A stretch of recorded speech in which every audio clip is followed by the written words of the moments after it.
Hi friends, this is Sonal. This is my first video and I'll be teaching the mathematics for class 10, and on my videos I'll be covering the entire portion of addition. So the first topic I've chosen to start with is probability. तो probability क्या होती है? किसी भी चीज के होने के चांसेस को ही हम probability बोलते हैं. तो probability फाइंड करने के दो अप्रोचेस होते हैं. पहला होता है आपका एक्सपेरिमेंटल और दूसरा होता है आपका थ्योरेटिकल. एक्सपेरिमेंटल अप्रोच वो होता है जिसमें हम एक्सपेरिमेंट्स कंडक्ट करते हैं और उसके जो आंसर आते हैं उसी को प्रोबेबिलिटी मानते हैं. बट कई बार ऐसा होता है एक्सपेरिमेंट कंडक्ट करने से पहले ही हम प्रोबेबिलिटी फाइंड आउट करना चाहते हैं, तो उसके लिए हम यूज करते हैं थ्योरेटिकल. और हमारे पोर्शन में बेसिकली हम थ्योरेटिकल ही कवर करते हैं. थ्योरेटिकल अप्रोच में होता है कि आप एक्सपेरिमेंट कंडक्ट करने से पहले ही with the help of formula और कुछ भी आप फाइंड करते हैं प्रोबेबिलिटी. तो इसमें भी दो तरह के एक्सपेरिमेंट्स होते हैं. पहला होता है आपका डिटर्मिनिस्टिक और दूसरा होता है आपका प्रोबेबिलिस्टिक. तो डिटर्मिनिस्टिक अप्रोच वो होता है जिसके आंसर हमेशा फिक्स होते हैं. जैसे कि कोई एक्सपेरिमेंट हो गया जिसमें अगर आप सेम कंडीशन में जितनी बार रिपीट करें आपको सेम आंसर ही मिलेगा. बट उसके ऑपोजिट होता है आपका प्रोबेबिलिस्टिक, जिसमें आपका आंसर कभी भी फिक्स नहीं होता है. आप एक ही सेम पॉइंट कितनी बार भी टॉस करें पर उसका आंसर आप फिक्स नहीं हो सकता, या कभी हेड्स आ सकता है और कभी टेल्स आ सकता है. प्रोबेबिलिटी का अगर हम एक जनरल फॉर्मूला निकालना चाहें तो वो हो सकता है आपका number of favourable outcome divided by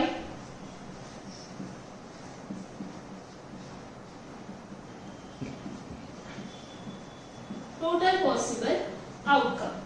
तो जैसे मैंने एक एग्जांपल दिया था कॉइन को टॉस करने वाला, उसमें अगर आपको हेड्स चाहिए तो आपका फेवरेबल का आउटकम क्या है? हेड्स, जो कि है 1. और उसमें टोटल आउटकम्स कितने आ सकते हैं? हेड्स और टेल्स, मतलब 2. तो आपकी प्रोबेबिलिटी टू फाइंड हेड्स क्या है? 1/2. सिमिलरली आपकी प्रोबेबिलिटी टू फाइंड टेल क्या होगी? 1/2 अगेन. तो इससे एक चीज और हमको पता चलती है कि टोटल प्रोबेबिलिटी कोई भी एक्सपेरिमेंट का 1 होता है. उसमें जितने भी आउटकम्स हो सकते हैं सबकी अगर हम इंडिविजुअल प्रोबेबिलिटी निकालें और उन सबको ऐड करें तो हमारा आंसर हमेशा हमको क्या मिलेगा? 1. तो मैक्सिमम प्रोबेबिलिटी आपकी क्या होती है? 1. और मिनिमम प्रोबेबिलिटी आपकी क्या होती है? 0. इक्वल भी हो सकती है प्रोबेबिलिटी 0 की और 1 के इक्वल भी हो सकती है. तो जब प्रोबेबिलिटी अगर 1 है, जब प्रोबेबिलिटी कोई भी इवेंट की आपकी 1 है तो वो है आपका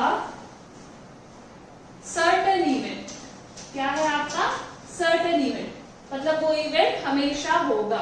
और अगर आपकी प्रोबेबिलिटी 0 है तो वो इवेंट आपका क्या है? Impossible event. वो आपका इवेंट है impossible. Moving forward, we need to learn few terms associated with random experiments. The first is elementary event.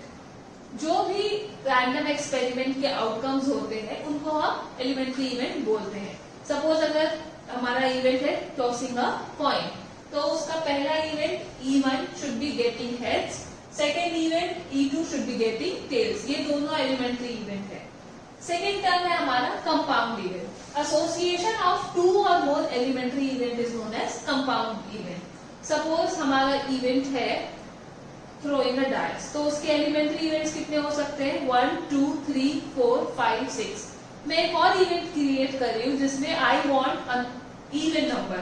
तो इवन नंबर के 3 एलिमेंट्री इवेंट्स हो सकते हैं, 2, 4 एंड 6. तो इसका मतलब ये कंपाउंड इवेंट हो गया क्योंकि 3 एलिमेंट्री इवेंट इसमें कंबाइन हो रहे हैं. थर्ड टर्म है अकरेंस ऑफ एन इवेंट. तो सपोज अगर मेरा इवेंट है गेटिंग अ इवन नंबर, तो उसमें इफ आई एम गेटिंग 2, 4 और 6 I can say the event has occurred. And if I am getting 3, 1 और 5 the event has not occurred. Fourth term है favourable elementary events. तो अगर हम even number हमारा event है तो हमारे फेवरेबल इवेंट्स क्या है? 2, 4 और 6. तो अगर 2, 4 और 6 मिलता है तो वो हमारे फेवरेबल एलिमेंट्री इवेंट्स है.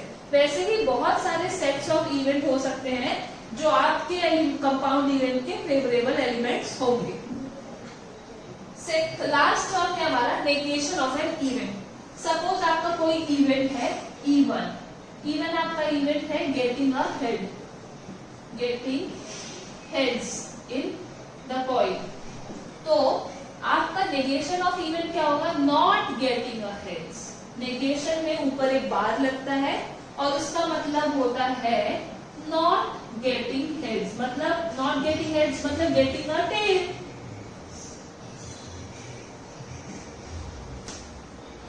So there is one more thing we need to know.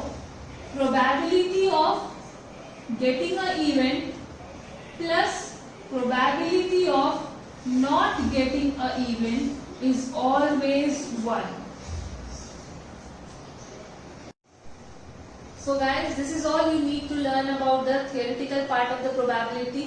This was the first part, and on the upcoming part I'll have all the problem sums related to probability from R.D. Sharma.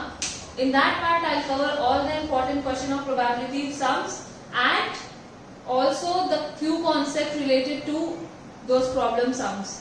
So follow my next video. Thank you.